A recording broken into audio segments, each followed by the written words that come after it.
This webinar is jointly hosted by Progressive Multiplier Fund, a 501c3 organization, and Progressive Multiplier Action Fund, a 501c4 organization.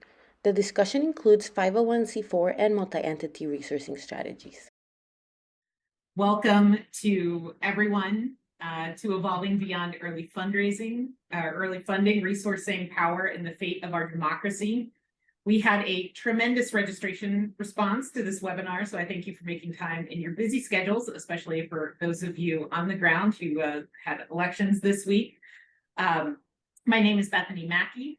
She, her pronouns, joining you from the unceded territory of the Tocobaga people in what we now know as St. Petersburg, Florida. As we move our way through this discussion, please use the Q&A. Unfortunately, we cannot enable chat on a webinar of this size. So please use the Q&A. I am trying to keep an eye as people come in and unmute them, or so that everybody has the ability to raise a hand and ask a question. So let's get into it. I'm thrilled to see so many of our movement group partners and our funding partners in the audience today. For those of you who haven't met Progressive Multiplier, our purpose is to radically shift the progressive movement towards scale, self-determination, and sustainability by creating high-leverage investment opportunities for those who want to strengthen the independent financial position of movement groups. So in 2017, a group of progressive thought leaders came together to explore what nonprofits needed to scale revenue generation and become more self-sustaining.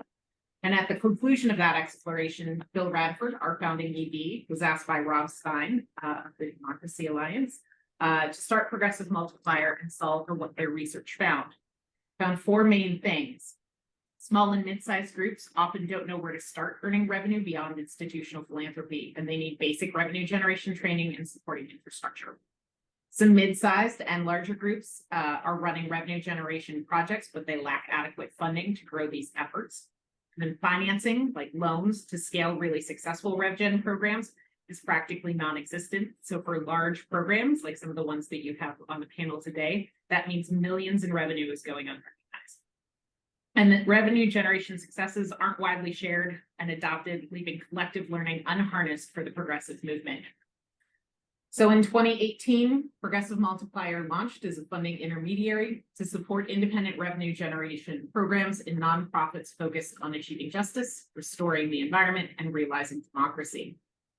Our program has evolved to include training, technical assistance, grant making, and our online innovation exchange, where we are building a shared body of knowledge and a community of practice around progressive revenue generation.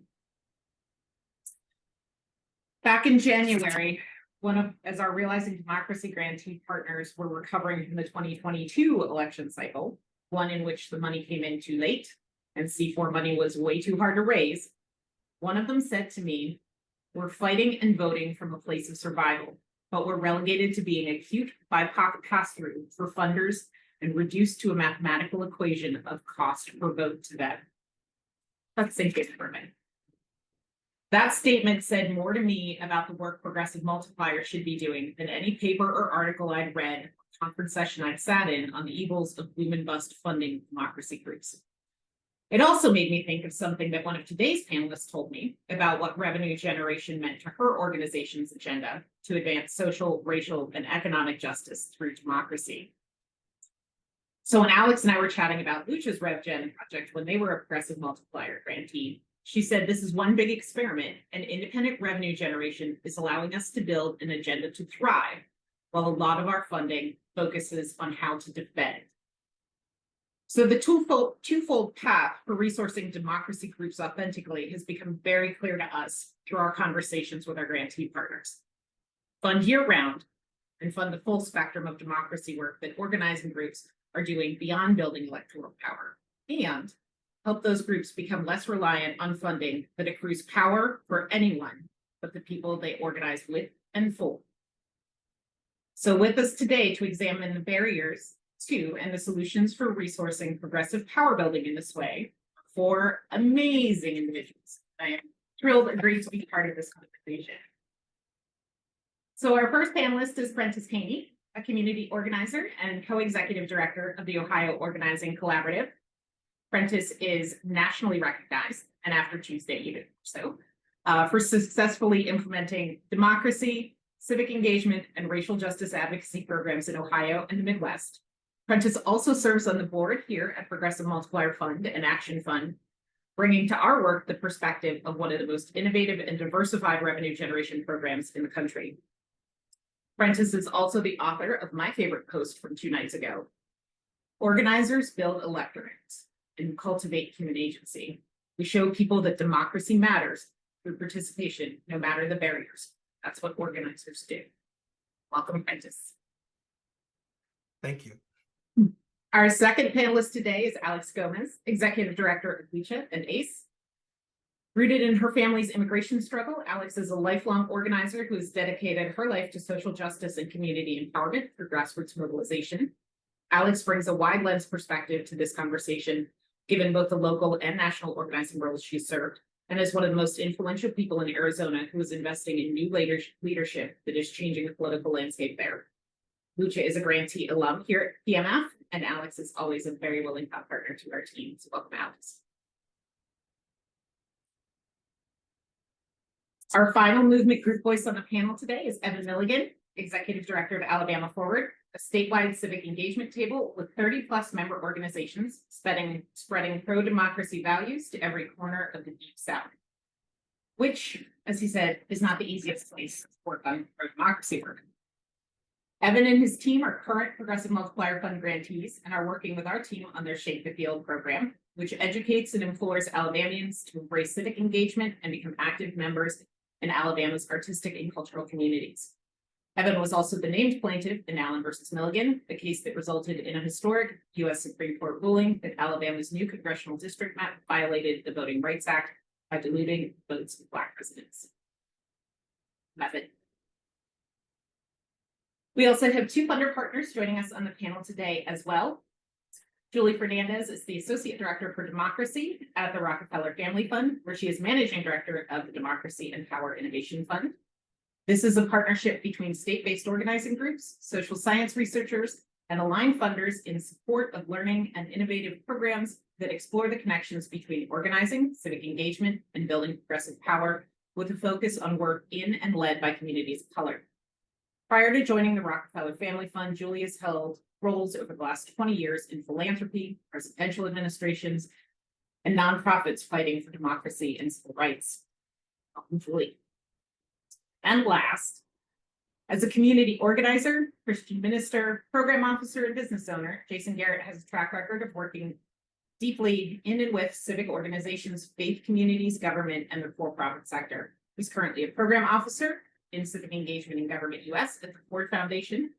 His grant-making focuses on the national infrastructure and critical capacities needed to foster civic engagement and a more equitable democracy.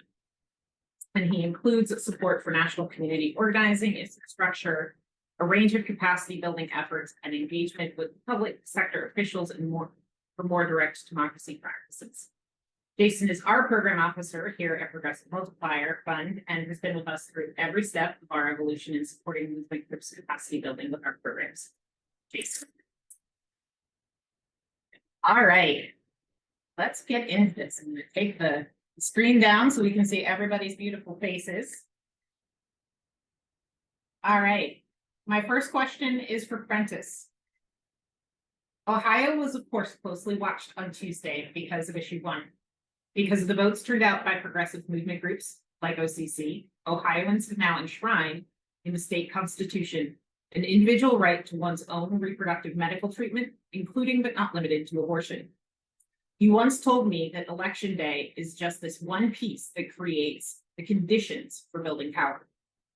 The communities organized have achieved electoral power, and it was backed in part by donors and funders who invested in building that electoral power.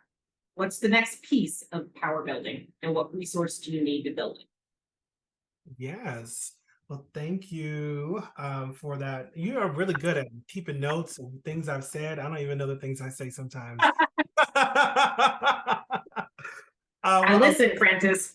Well, for one, I just want people to clap it up for the enshrining abortion rights in Ohio. Just clap it up for that for a hot second. Let's just thank everyone who worked tirelessly for that. So I'll say a couple of things now, answer your question. You don't have a night like what we had in Ohio without years of infrastructure building on the ground. Let me talk about what infrastructure I mean. I remember one time Jason, he had came to Ohio, maybe it was like 2018. We was at Crossroads Church, and we were talking about building vehicles of belonging and about how strong vehicles of belonging create the conditions where people can take actions together. And so one of the things that's so important about infrastructure, we have to have strong vehicles of belonging that help people learn how to practice democracy together. So that's what grassroots organizing comes in. The other part of infrastructure, you have to have flexible resources to take risky bets. And so those two pieces of the infrastructure really created the conditions for election night this week. So one, OOC, we have 4 vehicles of belonging for our memberships in the state of Ohio. We have a vehicle belonging for Black churches and people of faith, for workers who are mostly women of color or childcare providers, for students and young people, and for formerly incarcerated persons who are coming home, restoring their own agency and dignity and becoming full citizens again. So we are creating and cultivating human agency in those vehicles every day, where people are learning, some of which for the first time, how to practice democracy together every day. That work happens 365. And then there are moments, political moments, where we have to test our power. And because the second piece of infrastructure, we have flexible resources because of the 7 years of independent resource generation we've done, where we've been able to generate hundreds of thousands of dollars of profit that's gone back into our movement. When Republicans try to stop abortion from getting on the ballot by putting on an August special election that cost $22 million, and they tried to raise the threshold for direct democracy, we didn't have to wait for funders to decide if it was time to go on that. We executed $600,000 of our own money that we got from our own independent resource generation to start a field program. We were the first ones out on the ground the day after that vote, and we're knocking the doors, and we've been on the ground since then. And now, yes, we know money and resources have flowed in for the things. Thank you. We needed that, but we would have never been ready with our vehicles of belonging, our field, and our flexible resources if we did not have our own independent revenue generation operations for the last couple of years for a moment such as this. That's the kind of thing that people don't know. They think that like we kind of woke up one day and like got into the fight, but we actually were preparing for a moment where we had to take a bet on ourselves. So we took a bet on ourselves, and it paid off. And part of what we're going to see happen, the power and the resources we need next, is now we are going into 2024, where we need even more infrastructure, even more resources. And we're in a position right now where we can continue to generate our own revenue, not enough to win in the state, but to have the sort of the ability to take the risk we need to take for the kind of wins we need to have. And then the other piece is that around the power we need, Black voters in Ohio are still disenfranchised. They're still being disinvested in. Yes, the organization is doing a lot to move them, but we are still behind the 8 ball in terms of their perception of their own political power. We have to increase that if we're going to be able to compete in a competitive, fair election next year. And so part of what we're doing is making sure that we continue to do the organizing, the power building to raise the political salience of issues that matter to Black voters, but also raise their political power, while also doing the good program we know how to do to win and generating the revenue from the projects we have, so that we have the ability to take the risk that even when funding is not there yet, we can take those risks. Because guess what? Risk takers create opportunities to win. And when you take those big risks like we took this year, we see what happens. And people want to jump on with folks who got good ideas to win. So that's a couple things I'll say for now.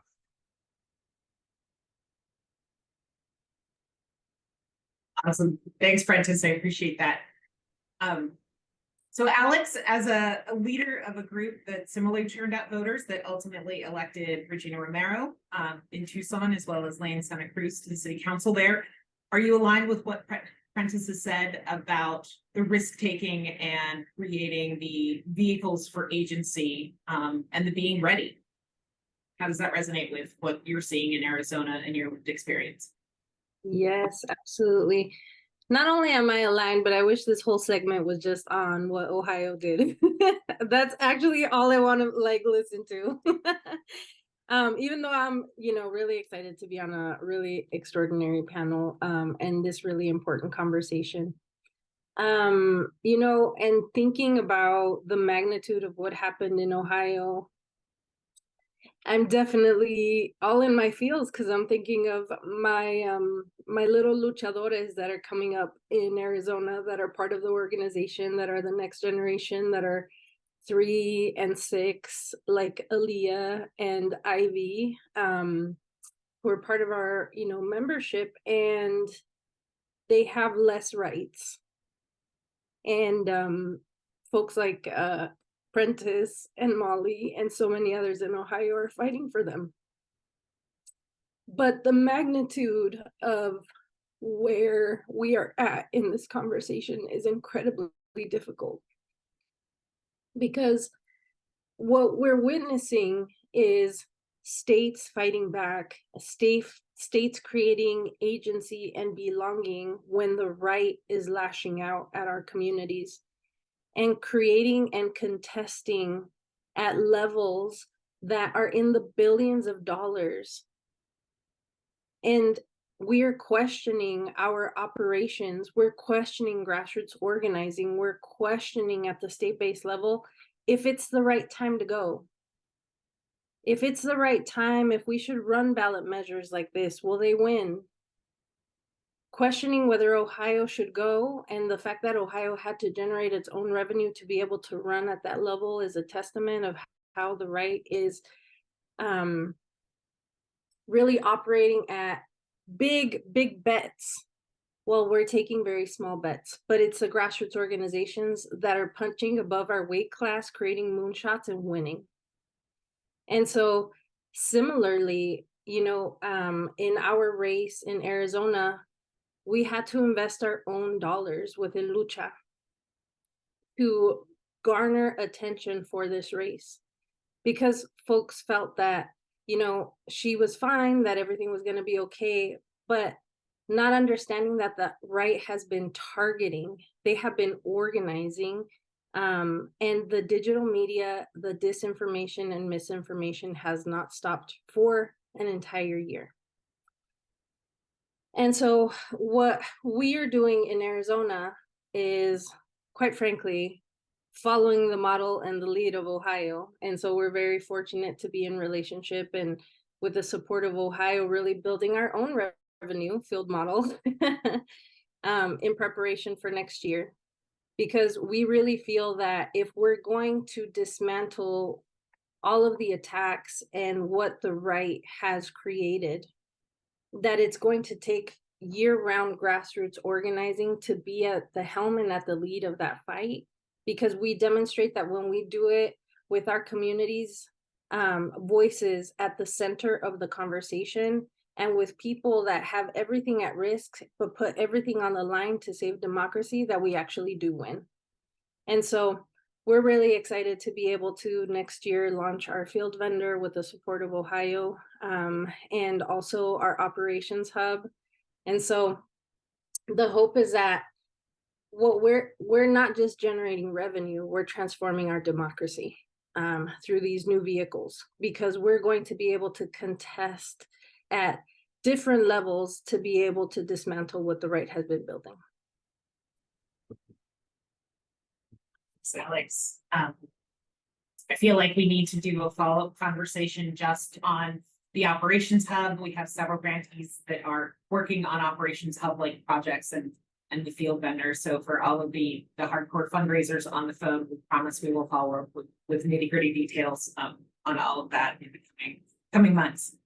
Evan, I want to pull you into this conversation sitting in the Deep South, which is far away from Ohio and Arizona's swing state status. Alexander thought we'd actually say that in a phrase, which is exciting. Evan, you've been really vocal that supporting democracy means supporting far more than voting, both for the people you serve and the funders of your work. So since voter efficiency isn't necessarily the issue for you the way it is for your colleagues in the panel, How is Alabama Forward funded in ways that do and don't support the full breadth of democratic practice that you want to see your community engage in? Thank you, Bethany, and thanks for allowing us to participate. Greetings to all of the panelists and those that joined. For us in Alabama, just in terms of the math here, we have about 5 million people, uh, about, I would say 3.68, roughly a little bit south of 4 million are registered to vote now, right? So the registration issue is less the issue here. We we have many adults who have found at least some outlet to register. The issue in Alabama is turnout, which is a little different, I think, than in some states. You have a constant influx of younger people, folks moving to the state. Our population growth here has been pretty flat, at least for my lifetime, and since 1970. We just reached 5 million. In contrast, Georgia was at 5 million people in 1970. So for us, if we look at, let's say, the 2020 election, the 2022 election, for example, there were about 62% of registered voters who turned out, and that was one of the highest recorded turnouts for president for generally speaking, but low for a presidential election, even still. And then during the midterm, we only had about 1.4 million of those voters of that 3.68 actually turn out. So that's about 38.5%. So in 2020, we're at 62. The midterm, we're at 38.5%. So, in one of the most marketed elections, 2020, we still were not at 70%. And then certainly at a non-presidential year to fall off like that, that was one of the lowest voter turnouts in 30 years, 36 years, I believe. Now, Alabama Forward was founded in the fall, like October of 2020. So these are metrics that when we go to funders who are supporting civic engagement groups and they want to ask, well, what have you done? It takes a lot to impact a statewide election cycle where you haven't had a competitive race in 10 years. If we're coming in with a less than $1 million budget and it's been less than 2 years of full operational growth to actually have an impact on that. But that's a real question for investors to ask, because anyone who pays someone or supports someone wants to know what their ROI is. And so what we were looking at is, okay, we already have a narrative and a framework about Alabama that can be complicated if we're doing social movement building. So we have people who want to advocate for any of the issues that folks on this call are concerned about and are doing it in a place that historically has been, the hostility towards those goals is well associated with the brand of Alabama. So you have people who then want to leave the state and go elsewhere, or if you are an Alabamian, you sort of resign yourself to a degree of failure or disempowerment. And you can't build a social movement on that type of identity. And it gets reinforced when we go and then say, hey, we're trying to establish this network. And they say, okay, what was your impact on the statewide election the year you were founded or 2 years after you were founded? And what we've tried to do is to really reframe where we're starting the conversation. And so to say, all right, we have members, we're building scaffolding to yield some outcomes incrementally over the next 10 years, but we're hoping for the payoff some of these investors want. That might be 7 years out. We have to be able to have, as a coalition, identities that celebrate the work people are already doing and the growth that's already happening on the ground. Our canvassers in our member networks are often, if there's a pandemic, those are the same people registering people to vote are the folks that are going out doing that contact tracing. They're the folks that are doing the mentorship. They're doing mental health awareness. They're doing community-based violence intervention and prevention. and they themselves are often working just above certain wages, and their family members certainly are exposed to all the vulnerabilities that they're exposed to. And so we have to have a culture and a way of recognizing the work that they're doing leading up to the sort of electoral gains that everyone wants. And we've found that our funders have been have really embraced, for the most part, the way that we want to reframe civic engagement as an act of caregiving in Alabama. We have many people who are investing care in their community as artists, as educators, as maintenance workers, as labor organizers. If we can recognize all of that work as playing a role in getting us closer towards the tipping point of maintaining relevancy in our communities as credible messengers, and certainly building the infrastructure that can track our engagement and help us understand with more specificity where our coverage gaps are, then we're able to affirm the work that we're doing, but also hold ourselves accountable to numbers. For our budget, uh, we're still top heavy on philanthropic foundations. But what we're trying to do is to really build a solid 15% of our budget that comes from branded item sales, fundraising events, individual contributions, program revenue, so that we can grow that over time. And then in doing that work, we're investing in relationships that are year-round sorts of relationships, where the return on that investment. We're working with local vendors, artists, et cetera. Those are relationships that continue to pay a dividend in terms of the ecosystem we're building, whether the conversation is about elections or other aspects of civic engagement. And so, reaching that 15%, we're not there yet. This is really the first full year that we've tried to run some of those programs, but we have, through partnership with Progressive Multiplier and others, have had at least a window to begin innovating those strategies, and I'm looking forward to learning more about doing that.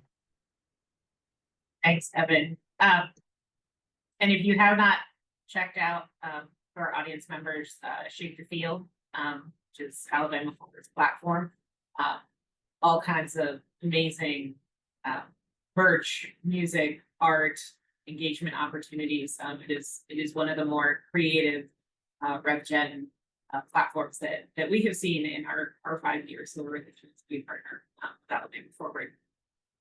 All three of you really have some of the more innovative, I would say, cutting edge revenue generation approaches. Prentice, one of the reasons we had reached out to you originally to be on the board was around the field organizing structure and things like the brewery. And Alex, I know when Lucha came to us for a grant, it was around standing up a school to create a stream of revenue from the state, and a per student charter revenue. And then Evan with Shape the Field. It takes a level of courage and creativity, and I think audacity in the best way to operate at the level the three of you do when it comes to sustaining your daily organizing operations and almost this entirely separate piece and body of work to feed the mission work. What was the demand on your capacity like to stand up these efforts, and what did you actually need? What should that support have looked like to get you there farther faster? You're obviously all in, if we look at Ohio as furthest along in this continuum of diversifying revenue, and Alabama Forward just did that sort of almost 1 2 year in starting point of trying to get to that magic 90-10 split or 85-15 split of philanthropic revenue. What did you need that you didn't have? I open that up to the three of you. I would say that the thing that we needed in the beginning was talent. So to do this sort of work, you have to have an ecosystem of talented leaders who can lead in different arenas. You're not going to be able to do independent revenue generation operations if you don't have talented back office leadership and talented field leadership and political consulting leadership or social entrepreneurship. And I actually believe that the best entrepreneurs are organizers, because organizers build things that don't exist. And so we look into our organizations and we look at the talent there, and instead of having a very small-minded idea about leadership, that like, oh, we need to run these very small nonprofit C3s, we see all the legal entities that the tax code offers us as an opportunity to put all of the different leaders that we have in those different spaces around an aligned plan. So for us, in the beginning, it was really just about how do we literally had a retreat about like, how do we leverage the leadership of these set of 5 people? And that meant that like some people moved to an LLC, some people did, other people had political missions they needed to go accomplish. And I think that more state leaders need the space to see their talent pool and be like, how can we put people on deployment to do a set of things and move through fluid structures to do that. And then connected to that is that the only way we were able to do that is that we took a bet and we paid for our leaders who were doing risky social ventures to have time to learn how to do it, like fellowships, to have some things to pay for their kids and childcare, things like that, so they can take those risks. So you need flexible resources for folks to take those risks, to build those ventures, and then you need the talent and the table that in the flexible leadership structure for them to move around. Yeah, Prentice, that is the number one thing we hear from our grantee partners, that they want revenue to be able to be more flexible with their staff to support them in their development to do exactly this, that kind of evolution that you're talking about. Alex and Evan, what about you all? What did you need? Or do you need? For us, launching the Escuelitas was going to be a massive experiment. It was going to be the first time that our Servicios department was going to expand beyond providing citizenship and also rights restoration and English classes. And so we needed flexible funds to be able to experiment with folks that knew how to build curriculum, also do membership engagement work, that didn't have to do with going canvassing door to door and asking for $5, right? It was a different type where we were now educating communities and also engaging communities on a mission, vision, and North Star for change, where they are the change makers in the community. And so what we have found is that to Prentice's point, being able to find the talent around us and then sometimes outside of us, being able to bring on folks that, are outside of our network, but are value aligned and want to be a part of something bigger and contribute to the movement, to layer in additionally being able to leave behind their talent and coach our communities to be able to retain and build. So there's also a level of flexible funding to be able to create tiers for learning so that our leaders can be able to learn and grow with those experts and develop those skills themselves.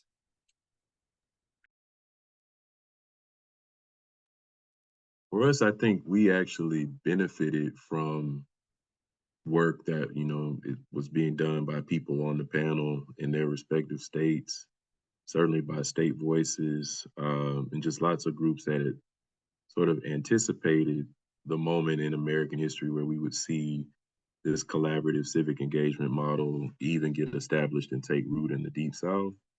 Because I don't think it was by chance that, we're one of the last regions to come online. There are some really significant structural barriers.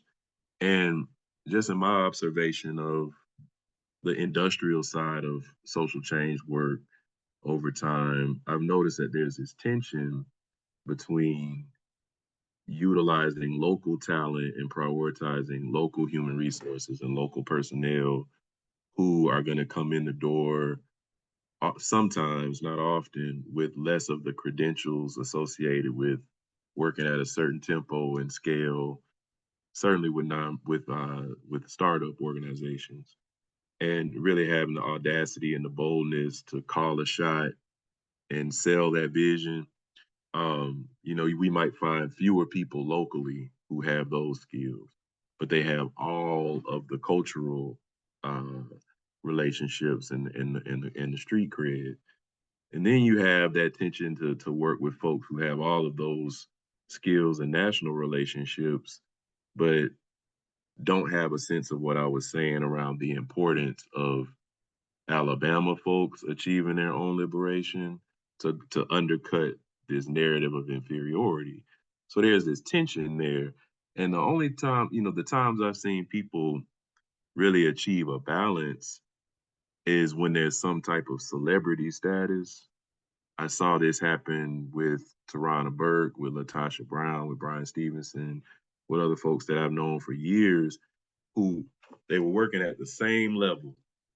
The work was amazing. But when they were able to speak at a certain event, or then everyone else heard it. And now they're like, okay, the MBAs and the PA, how can we help you? I just want to donate some time. And I've thought a lot about, how we navigate that, because that achieving or experiencing that type of celebrity has destabilizing impacts. There's pluses and minuses to that, and that's not a copy and paste sort of solution. And so I don't really know what we could have been given. I think it's just we were given a lot of affirmation that you're going to have to go through this struggle to find a balance that makes sense for you all. And I think we were fortunate to have a certain degree of understanding. Maybe more understanding and patience could have been helpful as well, but I feel like we got a lot of it. So And most valuable is actually just having space with your peers who have been down this road, um, and having investment in holding those spaces. And it sounds like you are completely in line with that as well. And I'm gonna put our funder partners, not in the hot seat, but in the spotlight for sure. So Julie, I love what you said at the top of the call about folks like Alex and Prentice who are part of the DPI fund, being your teachers. That has very much been our experience with our granting partners. That we exist with and for them and because of them. And they are our best partners. We're getting better every day at the work. So the Democracy and Power Innovation Fund is partnering with state-based groups like the ones your fellow panelists are leading to really explore the connections between organizing, civic engagement, and building progressive power, especially in communities of color or work done by leaders of color. And you really want funders to align around this new paradigm of how do we support full spectrum democratic practice and get beyond early funding, getting beyond the cost per vote metrics. And when we asked for questions on the registration for the webinar, somebody actually asked, how can we reimagine the metrics for success beyond voter registration and turnout and cost per vote? So what does it look like, Julie? Okay, so I feel like I have so much from that I've just heard from Prentice and Alex and Evan that I kind of, it's just really gotten me, as usual with this crowd, thinking and expanding my thinking, and so grateful to be in this space. But I'll try and see if I can answer your question, Brittany. Okay, so I love the fact that you title this Beyond Early Funding, in part because I think there's no such thing as early funding in the work to build democratic practice. What is early? The whole early funding frame means that we're all keyed towards some date in November, right? So it's early to that.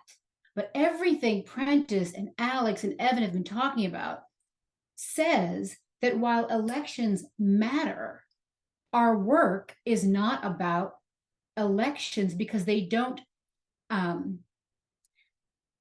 we have a lot to work on in our movement around what is our goal. What is the actual goal of our enterprise? Our goal can't be winning an election, because there's one thing I've learned over the many years of doing work like this is that elections aren't power. Elections aren't change. Winning an election does not mean, friends, that people are going to be able to win and hold wins. It doesn't mean that. So it can't be our actual goal. What is our actual goal? And this is where I think, unfortunately, sometimes we do have divergence.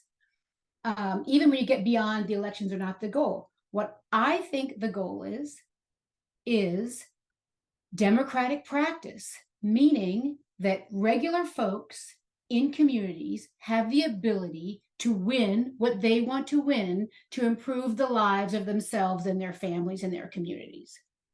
That it actually is the material change, the realization of material change driven by what actual people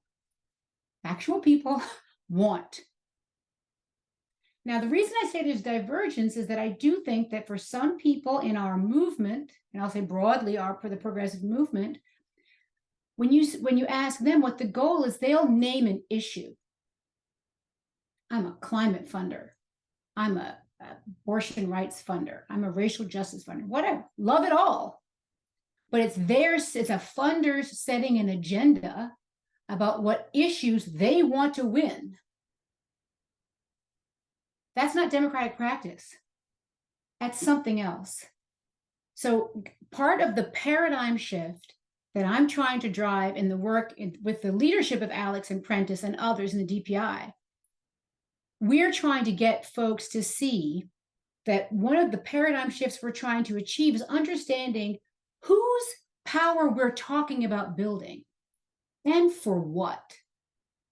It's not as we're not working for a system to make me more powerful. I'm just like one middle-aged lady living in the suburbs, okay? It's about making everyday people in community having power. So we have set out in DPI to try to work with a set of groups, as you said, to kind of interrogate how we understand what power is, how it is built, how it moves, and what the impact is. Because that's what we want to measure. So the industry, to the question around how can we imagine metrics for success, whatever, it gets back to what is success? What is success? If success is organizations having power to win policy, electoral, or ideological fights, let's measure that. We measure whether or not organizations are, and I shouldn't even say we, let me take a step back. Who's measuring? We see our goal is supporting organizations in their ability to measure their practice so that they can see whether their strategies are showing up in the way they want them to in their definition of winning, because they're the protagonists in the story.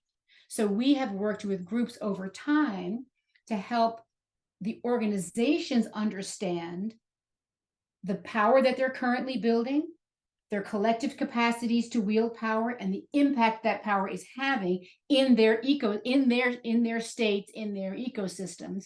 So then they can say, oh, I understand how my power is showing up. I understand where it's not. And then I can make strategic choices to improve those outcomes. So we're very rooted in always being mindful of who's the protagonist in this story. So we have a program that we're in the 4th year of supporting a set of groups around the country in their ability to collect and analyze data that helps them see their organizations, their strategy, and their power. So we have given resources to a bunch of groups for them to, all of them have used it to increase their capacity to learn. We're kind of working with groups to become more of learning organizations, which all of them are craving to be, but giving them the capacity to be learning organizations, more capacity. And then we have, with all of these groups, they have been on a journey to figure out what data are they currently collecting? What does it look like? When I analyze what I know, what do I see? What data could I be collecting that helps tell a richer story or a deeper story? So the groups have been able to kind of see their program. And then what we've tried to figure out is then within the areas of base building, developing co-strategizing, solidarity, collective action, and then the impact that this work has. And I think I want to say a key part of some of this work, just because it was so resonant with me, is when Prentice, you talk about building vehicles of belonging. So we're trying to understand, and we have some parallel research around, we call it political homes, but it's the same idea, sort of what is it that makes people come together and feel like they belong to something? So that then if you feel like you belong to something, then you're willing to take risks and to lean in and to say, okay, I'm in it. What are we doing? And then when you have a sense of belonging and a sense of collective, we can try and do something together. When you fail, which you will, because we all fail all the time in everything we do, you see your work in the context of the bigger thing you're building together. And also, you don't always need it to be your issue. I'm in it with we have belonging. We're in it together. So we're fighting for this today. We're fighting for that tomorrow. And we're measuring our success on how well is our base building going? How many people are we in solidarity with? How are we increasing our sense of belonging? The power, how are we increasing our actual power to influence the ideology around issues? We try and measure all this stuff. I have to say, we're real nerdy over here at the DPI Fund. We try and measure everything. We are working with groups to measure every aspect of their work. And starting with the questions they have about their program around, how do we understand a person's sense of their own power? Let me just say a plug for this. We do a bunch of work on narrative, political identity, and values within the Black community. We've done some in the Latino community, which we're going to do more this coming year, and starting an AAPI project. Because what we know is that we don't have enough curiosity and understanding about the diversity of values and perspectives within non-white communities. I mean, we're endlessly curious about white people. I'm all for white people, but like, we are very diverse and interesting too. And so to understand our communities at that same level, so that we can kind of tap into people's feelings and their emotion that they bring to politics. I don't want to keep going. There's so much here. And I want to say one last thing about what you said, Evan, about Alabama folks driving their own liberation. I just have a t-shirt that says that. Because if folks aren't driving their own liberation, if they're not the hero of the story, if they're not the protagonist, if they're not the agent, then they're playing your game, and your game is not winning for them. So why are they playing? And it's hard, I know, speaking to my funder colleagues, but it's hard sometimes for funders to say, and you also have this in your stuff, we need to be unafraid of organizations accruing power, because it's not, we don't need more power. I don't need more power.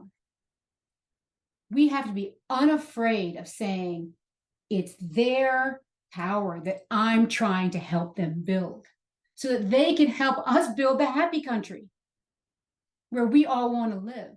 And I trust Prentice, Alex, and Evan to be the drivers of the happy country that I want to live in.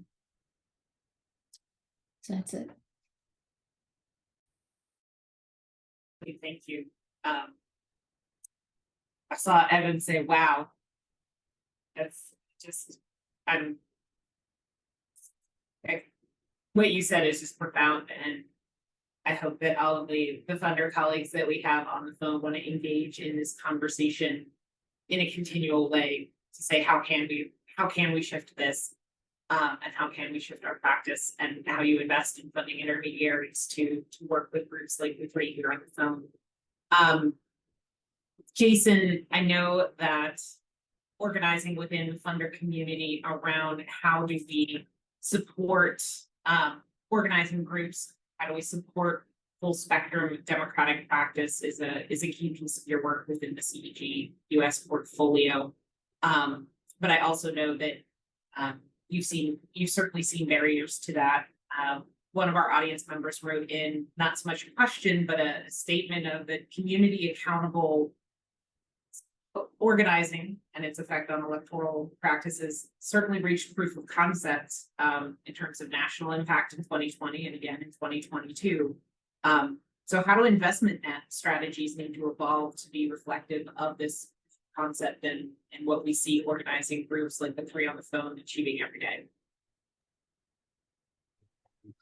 And Julie, appreciate it. Always hard going after Julie. Let me just continue to praise Evan, Alex, and Prentice. You know, I talk with my kids each night, and we talk about our day. I'm going to talk to them about you all. I'm going to talk to them about the work that's being done across this country. That's the part of the political education every night that goes on in home.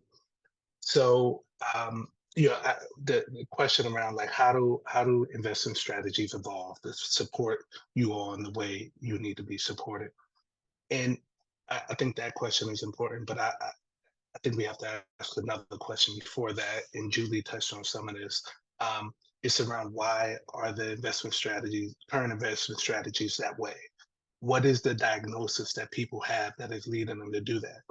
Do funders, for instance, believe that participation is sufficient? It's enough that people vote and come out and they speak up at meetings, and it's a matter of their ability to be able to participate, and that's what's going to get us to where we need to go? Or do you think that we have to pair participation with power, the ability to achieve a purpose, the ability to do things like Julie said, that to fulfill the desires that are shared in that community? Which one? Do you believe in efficient, short-term technocratic solutions where facts and expertise will fix our way into stronger democracy? Or do you believe in the complexity of the problems and how they require adaptive solutions and strategies with people affected by those challenges who need to be at the center of it?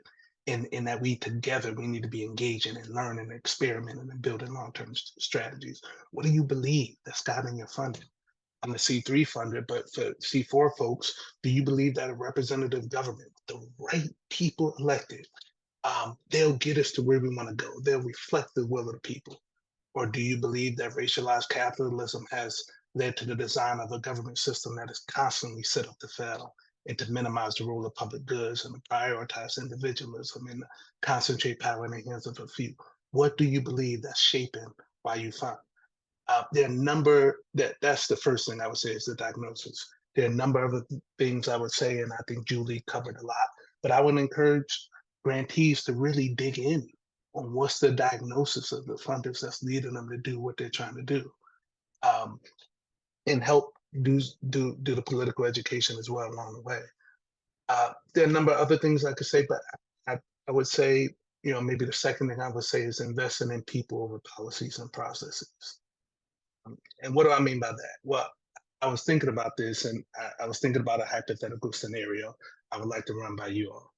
Let's say that your funder, you have $20 million, and you are absolutely guaranteed one of the following two outcomes. Absolutely guaranteed it's going to happen. $20 million. Number one, you can invest in a meaningful policy solution, housing, health, immigration, whatever you want, and it will move forward, and it will provide benefits to 10 million people, about the size of Michigan. And don't worry about the amount, the benefits will be significant. It will have a significant impact on their lives. Option number one. Option number two, you could take that 20 million and you could invest in leaders, and it will produce 1,000 of some of the most highly trained, experienced leaders in organizing and strategy and campaigns and more. And absolutely, it will produce that high quality of leaders. The outcome is guaranteed. Which one would you choose? 10 million people significantly benefiting from a policy, or 1,000 highly trained leaders? I'm gonna let you sit with that. When I was thinking about this situation, if you don't mind, I'm gonna go back to my seminary days, and I was thinking about this scripture. I'm in Matthew 7, and it says, "Therefore, everyone who hears these words of mine," Jesus is talking, and it's a metaphor that he's using. "Therefore, everyone who hears these words of mine and puts them into practice is like a wise man who built his house on the rock. The rain came down, the streams rose, and the winds blew and beat against that house, yet it did not fall, because it had its foundation on the rock. But everyone who hears these words of mine and does not put them into practice is like a foolish man who built his house on sand. The rain came down, the streams rose, and the winds blew and beat against that house, and it fell with a great crash. When I think about this, I know that this is Jesus talking, but I'm thinking about not Jesus, but the people I believe who was made in God's image. And I, I think about this home that we have, this democracy, and I think about the harsh weather that this scripture is talking about. And I think about the forces that have defunded and contributed to a decline in unions. I think about redistricting and strict voter laws that have left people out of our democracy. I think about the hundreds of millions of dollars that go to corporate tax breaks and produce too few jobs and end up defunding too many school-age children. I think about people who come into government and wipe away policies for the people. And I think about these range of things, and I know that a house built on policies and processes is not a bad thing, but it's kind of like sinking sand. It can go away. But when I think about a house built on people, people who will care and act on immigration and housing and democracy, when I think about a house built on the people, people who will come together and produce thousands of other leaders and have a multiplier effect. When I think about a house built on people who build communities like Evan talked about, where there's an act of care, they build communities of care and collaboration instead of individualism.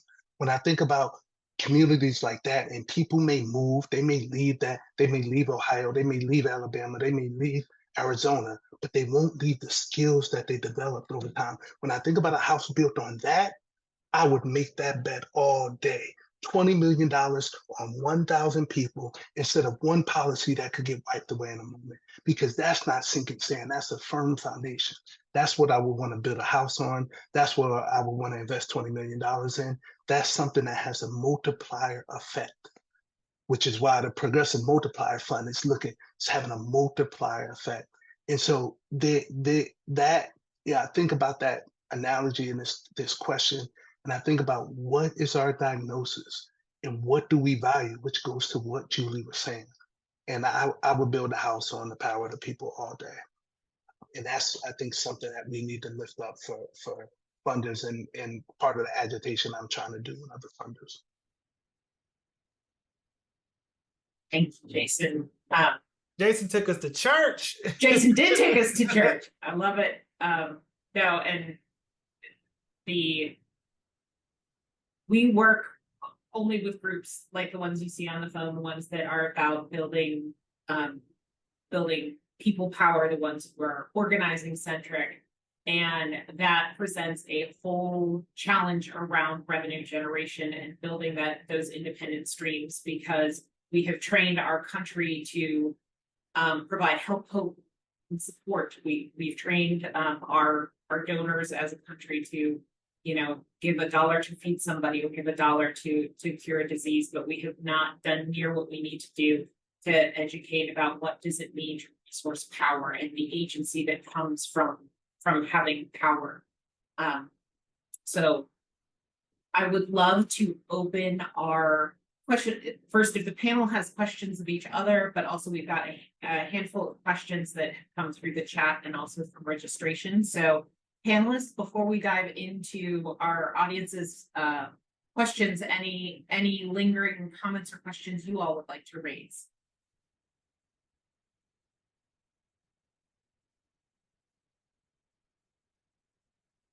Great.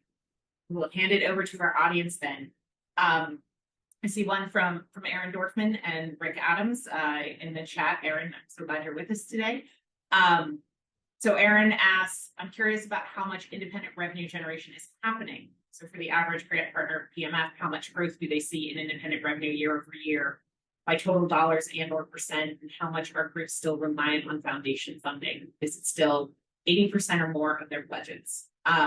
So I can answer this from a PMF portfolio perspective.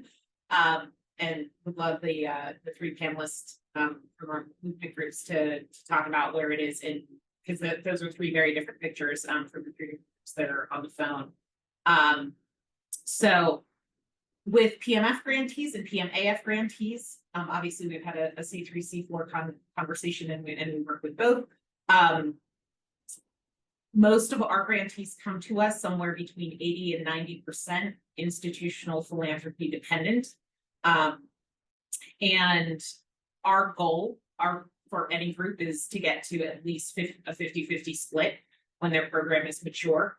I think the big misunderstanding about independent revenue generation is how long it takes to actually build a revenue generation engine, get it functioning at a profit, and actually then functioning at a high return. So any of you, our funders who are on the phone know this, we will report out what has been earned within the grant period, but we also do projections based on what will that investment look like in 3 years, which is sort of typical lifetime value.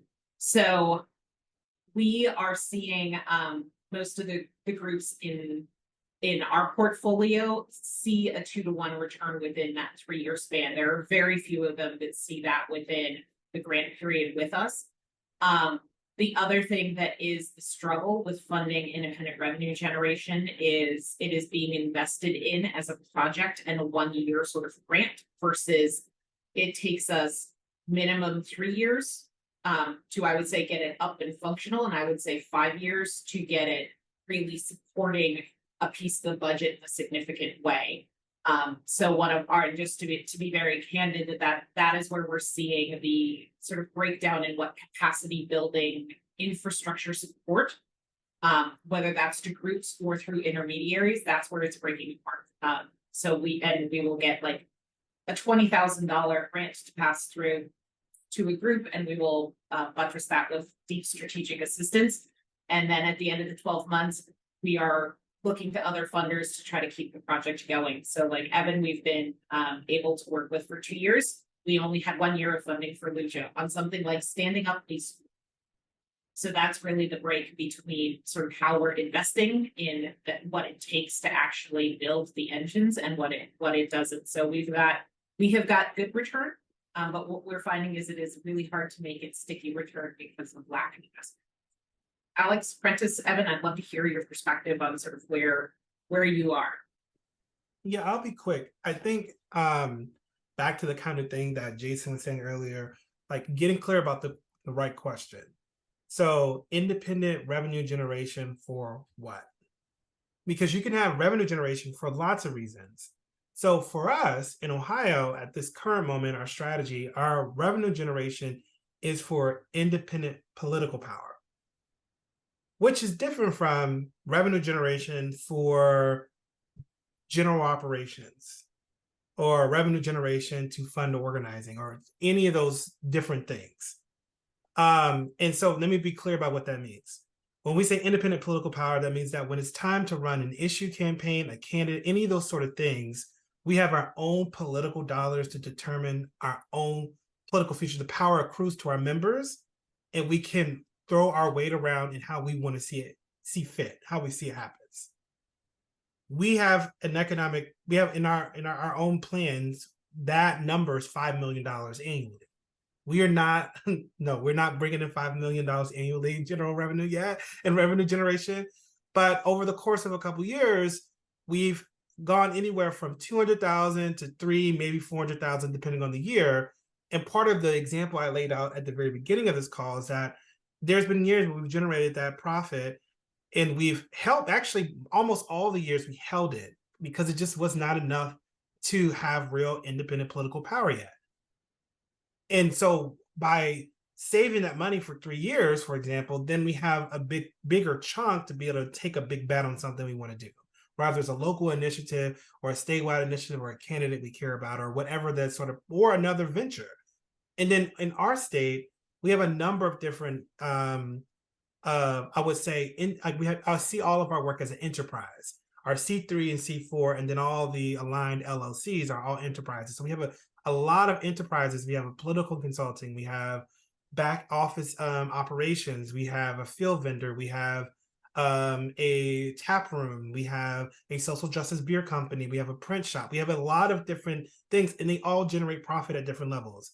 But because our revenue, our revenue generation is specifically about independent political power, the set of ventures we've gone after are specific to controlling the means of politics in our state.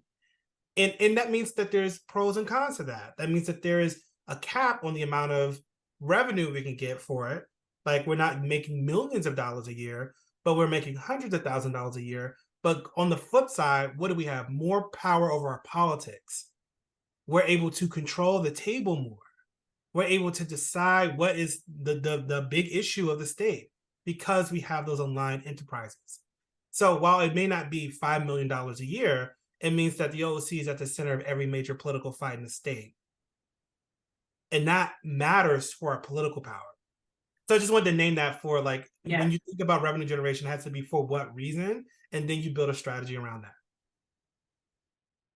Francis, I'm so glad you called that out because that is every grantee we work with is different in terms of what they need their independent revenue for. And I would say the most mature programs we deal with, they're exactly aligned with what you were speaking of. And then the ones that are more nascent, it is much more on the, we have a program we can't get funded, we need Gen Op funding, that kind of thing. So we, Aaron, and to your question, that alignment and then revenue generation needs are different in each use case.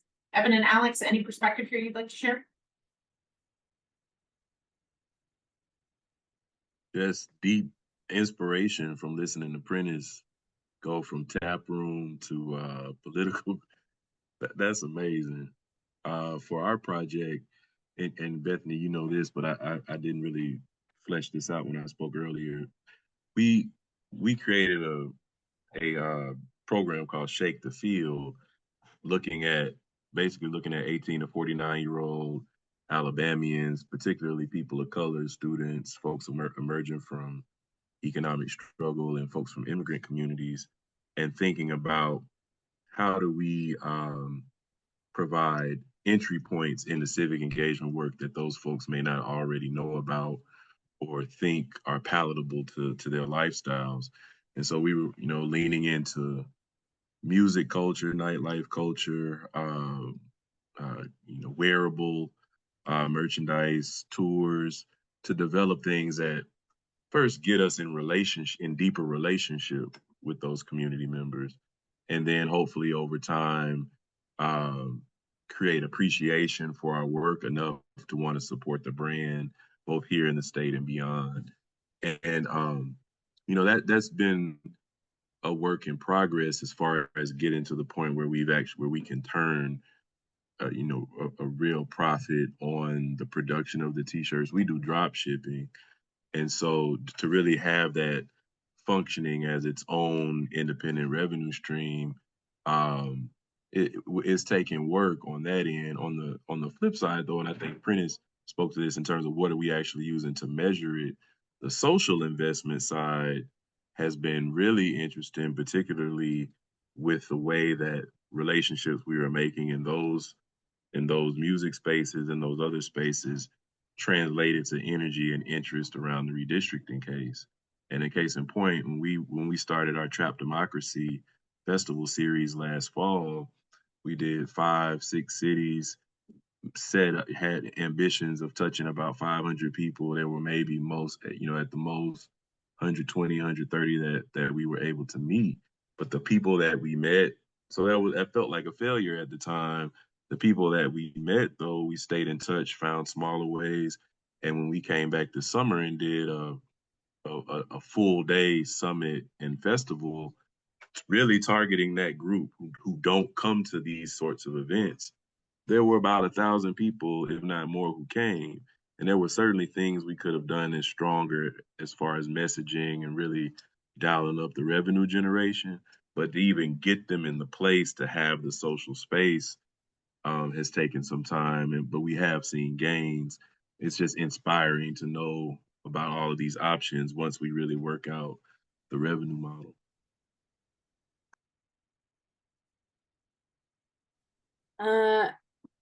For us, the way that we have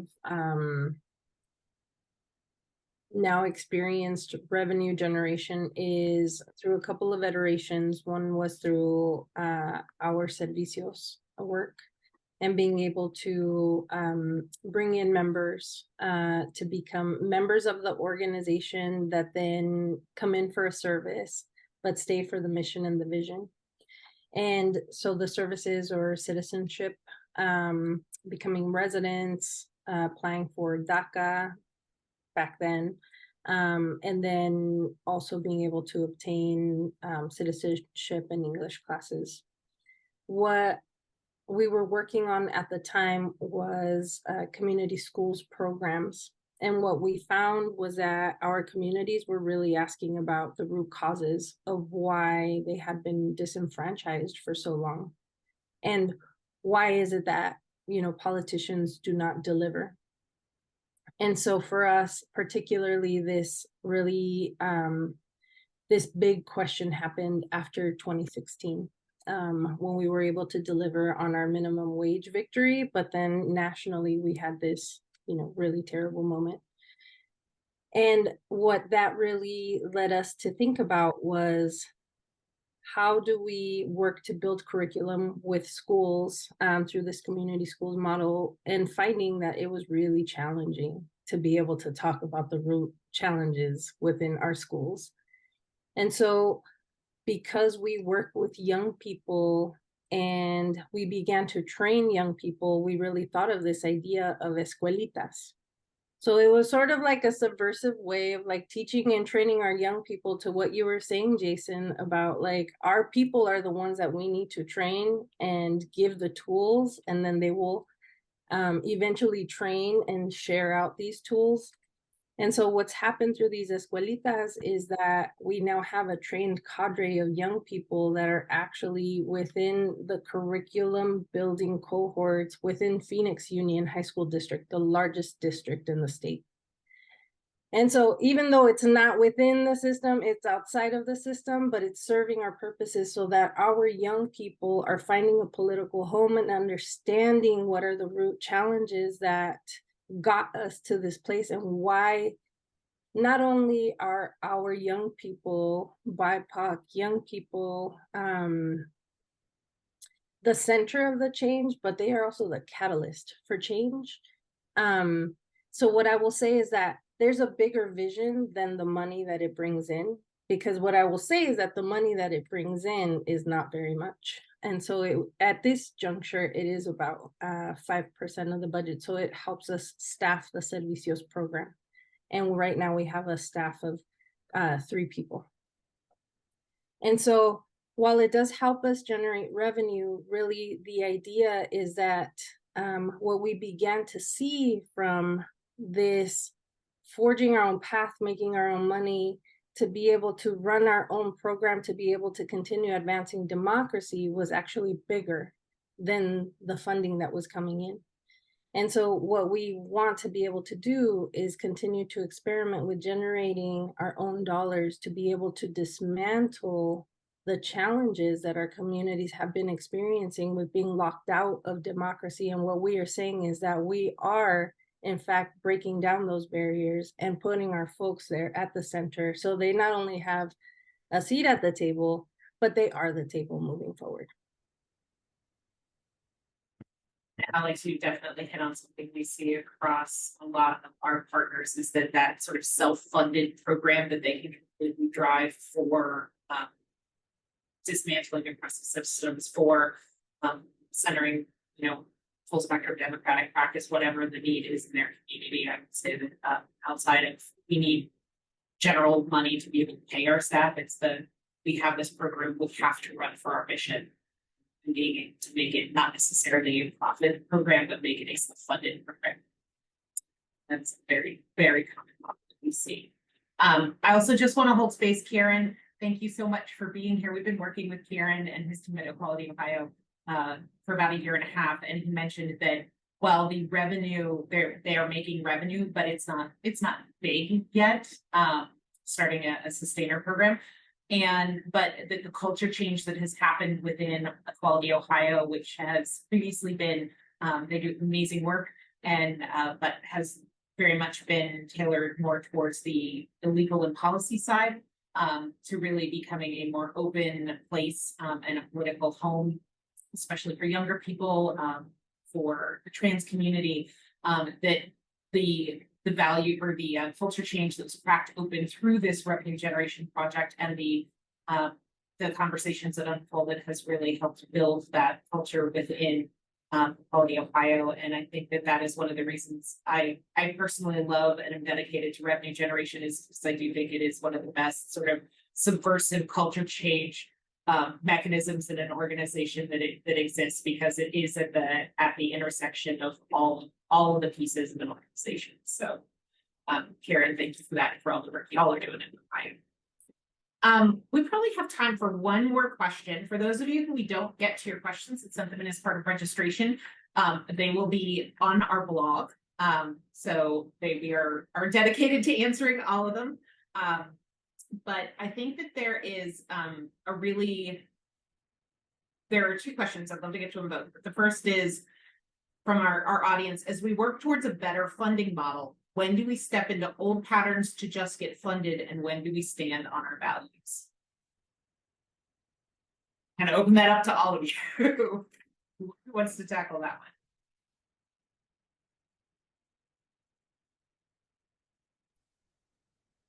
I don't You know, know I'm if going to say, there's. oh, sorry. I was, Go ahead, oh, Drew. sorry, Evan. Mhm. All I'm going to say, and then I'm going to stop, because I'm not, my observation is it's really hard for organizations to make different decisions about how to design their work that supports their big picture values and what they're trying to achieve around power and self-determination and all of that, when so much of the money is so transactional. And these folks are running organizations. They're running organizations with program and staff and IT and rent and all of this stuff. And if all the money is caught up in the transaction, I'll give you this because I'm trying to buy this, so I'll give you money if you give me this. It's really hard. So we as funders who get it, I think it's our job to talk to our peers and to evangelize throughout this philanthropic ecosystem to say enough, because you're forcing our best leaders into bad choices, which does not build democratic practice, which does not lead to any of our liberation, which just it keeps them tethered to your accountability. Then they can't do the work to hold other people accountable to what we all want. So I really think it's on us to figure out how do we create this space for our leaders in states. So I'm in for that. If anybody wants to help me, that's what I'm trying to do.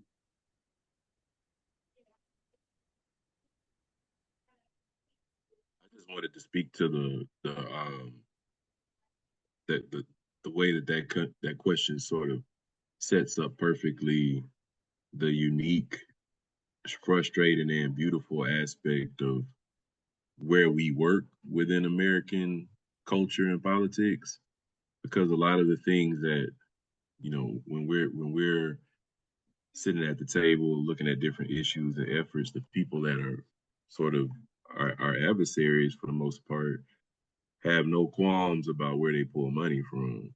If anything, they might have qualms about being tied to uh, being publicly associated with giving, someone that might be more liberal or whatever. But they're gonna take the money. They're gonna find some kind of way to get it to intermediary and get it to where they feel like it needs to be. And they have so much more money to begin with. I can see within our community the argument can be made as to, why don't we just have the same sort of mercenary mentality?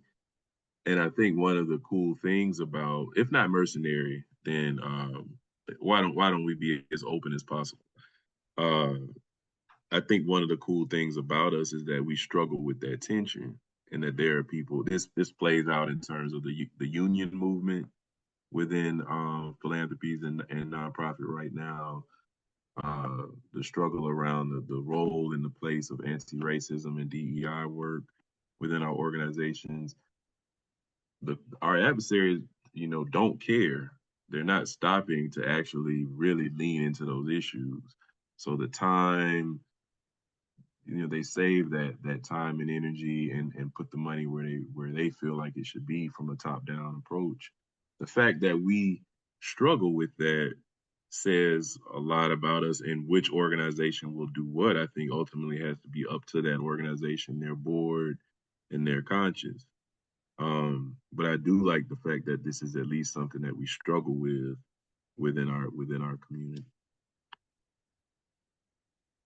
And for the people who have that question, if you have trouble talking to a funder and, because of the power structure, call us. We're always, as Jason will tell you, we're happy to call and hold up the voice of our grantees about here's what we're hearing. That's what we see as a really functional role as an intermediary working with progressive groups, is that sometimes our groups can't make those arguments themselves because there's a lot of money on the line, but we can certainly be an advocate, spiritor in that.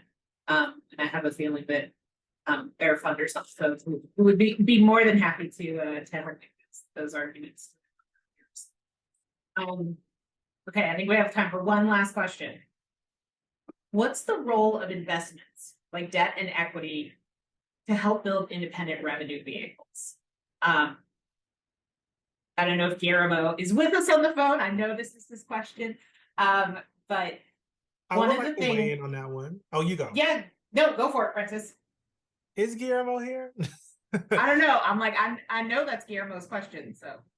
I would say a couple things. I would say we need to have an integrated capital strategy for anything we're doing. Which means we need to be using philanthropic dollars, we need to use debt, we need to use equity, other asset classes. We need to make sure that we are leveraging all the tools we have in our tool belt. Back to the question we were saying earlier about independent revenue generation for what? So if we're generating revenue that is for political power to be exercised in a particular moment, then you might want to get a lot of revenue in one moment and then spend it on that political moment. But I think that back to the idea around different integrated capital with debt and equity, we really want to use debt and equity to help build revenue generation in perpetuity. We want to use those things to build the kind of things we want in perpetuity for our organizations.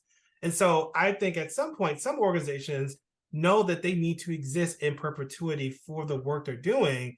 And so they might have part of their revenue or all their revenue to be building endowment strategies for their C3s, where they can have a combination of debt and equity in their portfolio that can create returns every year, which is a different strategy than like trying to generate revenue in order to run a particular program, a political program. So to me, I think for grassroots groups, they should be thinking about it in terms of building endowment strategies and being able to exist in perpetuity for their mission. I think for foundations, they should be using that as a way to access their investment portfolios to advance IRG strategies. You could be using your endowment, you could be using your the asset side of your philanthropic institutions to offer low interest loans on buildings, or to do a number of different sort of strategies around accessing that capital. But I think that we need to get out of our mindsets that only dollars we have are philanthropic dollars, that if the 5% that we got to give away each year, there's more in our tool belt than that. And we have to be able to sit down, look at what people are trying to do, and look at all the tools that we have at our disposal and use them. That is why Prentice is on the board. Responsible fund in action. Get it. All right, we are just about at the bottom of the hour. I want to thank our panelists. I am so humbled and honored to have gotten to be in space with just the brilliance and passion on this panel, and for all of the folks who carved out 90 minutes this afternoon to be part of this discussion. We appreciate it more than I can say. Panelists, any parting words or words of wisdom for our audience? Just thank you so much for the space.